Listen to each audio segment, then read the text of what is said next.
This is the Sri Lanka Broadcasting Corporation.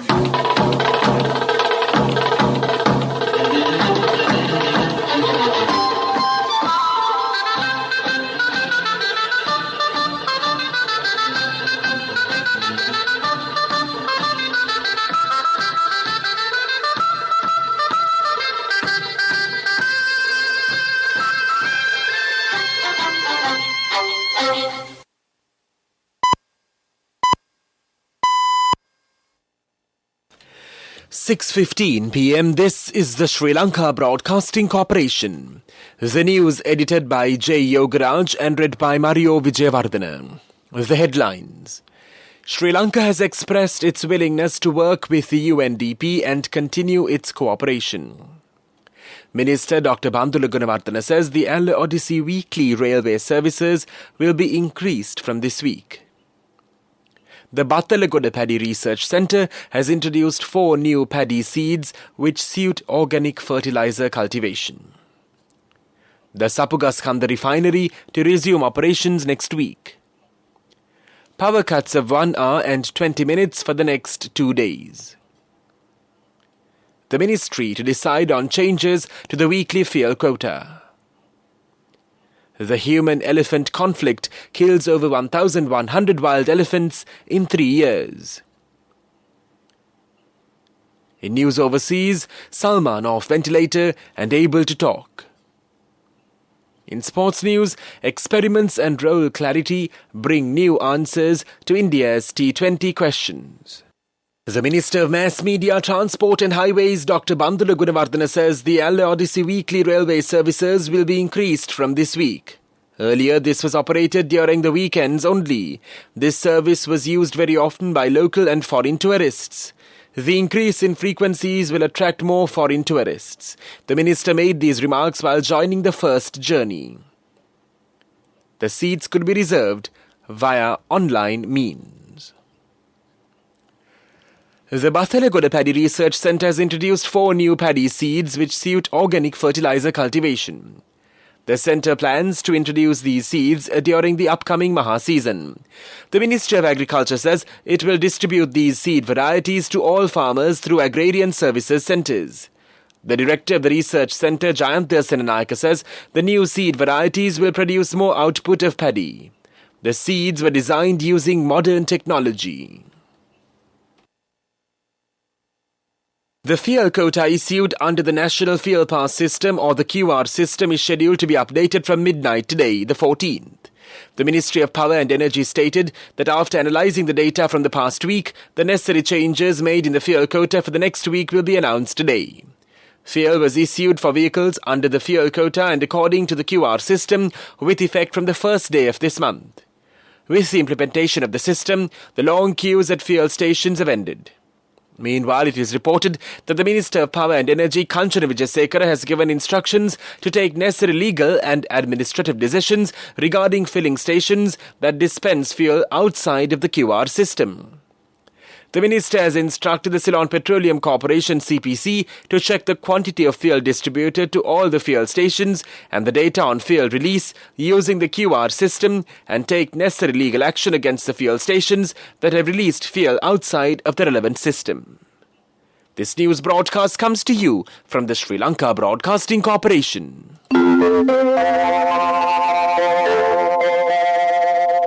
People's Bank, yes. Digital savings account, say yes to challenge.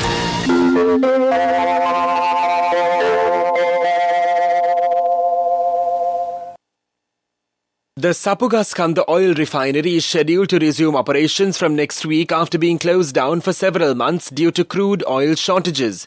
Minister Kanchana Wijesekara said that it is planned to commence operations of the refinery after the unloading of the crude oil shipments that arrived in the island. A ship carrying 100,000 MTs of crude oil was scheduled to reach the island last night and its sample testing will be done today. In addition, another ship carrying 120,000 MTs of crude oil is scheduled to arrive in the island between the 23rd and the 29th of August. Accordingly, the refinery is expected to commence operations by mid-next week, the minister said. 6:15 p.m. This is the Sri Lanka Broadcasting Corporation. The news edited by J. Yogaraj and read by Mario Vijayawardena. The Ministry of Power and Energy, Transport and Highways, Dr. Bandula Gunawardena, says the Odyssey weekly railway services will be increased from this week. Earlier, this was operated during the weekends only. The Minister made these remarks while joining the first journey. The Public Utilities Commission of Sri Lanka PUCSL says it has approved power cuts of 1 hour and 20 minutes for August 15th and the 16th. Accordingly, the power cuts on Monday and Tuesday will be imposed as groups A, B, C, D, E, F, G, H, I, J, K, L, P, Q, R, S, T, U, V and W, 1 hour and 20 minutes between 5 p.m. and 9 p.m. The Private Bus Owners Association says private bus transport will be increased up to 90% this week. As the fuel situation has returned to normalcy, the association decides to increase its transport services. However, the association requests the Sri Lanka Transport Board to provide necessary diesel fuel stocks to village-level private bus operators to make those services return to normal.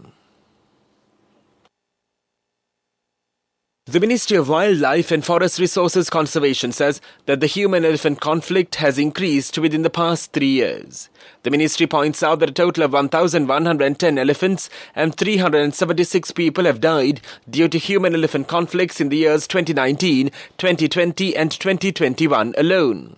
In 2019, there were 407 elephant deaths and 122 human deaths, 328 elephant deaths and 112 human deaths in 2020, and 375 elephant deaths and 142 human deaths in 2021, it said. The Ministry of Wildlife and Forest Resources Conservation stated that in the first 4 months of this year alone, 47 elephant deaths and 34 human deaths have been reported due to human-elephant conflicts. The figures were revealed during a discussion held on the human-elephant conflict at the Lunugambehera Wildlife Office, chaired by Minister Mahinda Amaravira.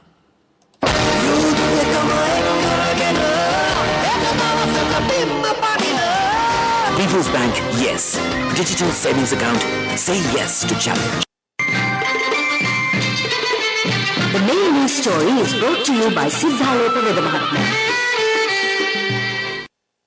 Sri Lanka's Foreign Minister Ali Sabri has met a visiting United Nations Development Programme Director and discussed ways to help vulnerable communities in the island, a statement said after the collapse of a currency peg following 2 years of money printing putting food out of reach for poor people. A statement from the ministry said that the Foreign Minister and the Deputy Regional Director also discussed ways to enhance cooperation between the UNDP and the Government of Sri Lanka to support social protection measures for the vulnerable communities and ensure sustainable recovery from the current challenges. Sri Lanka has expressed its willingness to work with the UNDP and continue its cooperation. The statement also said the Deputy Regional Director Bahuet affirmed the continued support and cooperation of the UNDP to Sri Lanka, particularly in the priority areas identified, and recovery measures being taken by the government to overcome the current challenges. The main news story was brought to you by Siddhaloka Vedamahatma. Watch Life is brought to you by A Strength to Your Life. CIB Janajaya Vasana has commenced. Valuable gifts and all bills are on 31st of October. Come to CIB today. Raids have been initiated to take legal action against bus crew members for charging bus fares higher than the revised bus fares, the National Transport Commission NTC Director General Nilan Miranda said. He said the raids were conducted following complaints received by the NTC alleging that certain private buses charged more than the revised fare. Therefore, the NTC informed all passenger transport authorities to assign all their mobile inspectors to investigate the incidents on provincial buses. Moreover, the Director General said that several mobile inspection teams attached to the NTC have been assigned. A Strength to Your Life. CIB Janajaya Vasana has commenced. Valuable gifts and all bills are on 31st of October. Come to CIB today.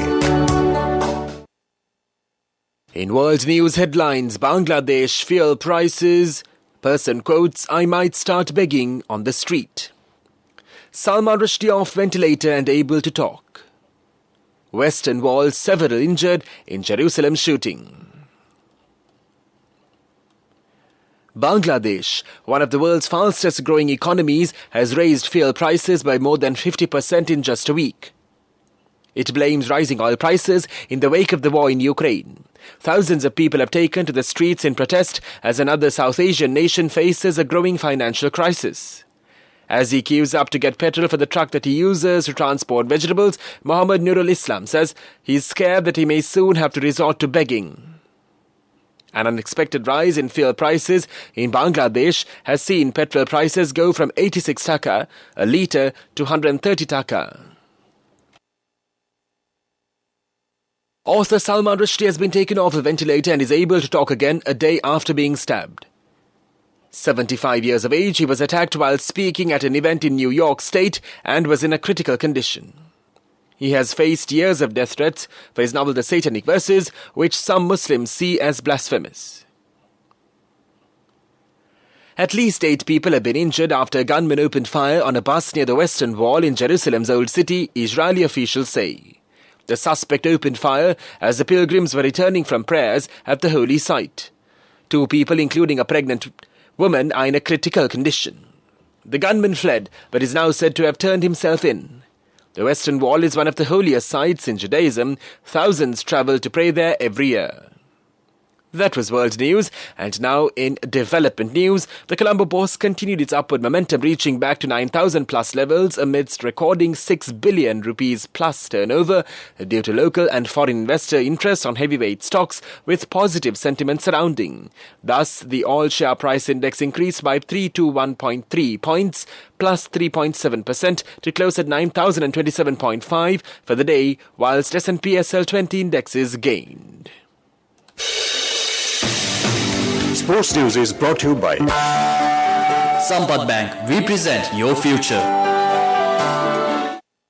The 21 T20 internationals India have played so far in 2022 are the most by any team. Managing workloads across formats has led to them fielding 27 players in the T20Is, the most by any team this year. In the recent 5-match series in the West Indies alone, 17 players were given an opportunity.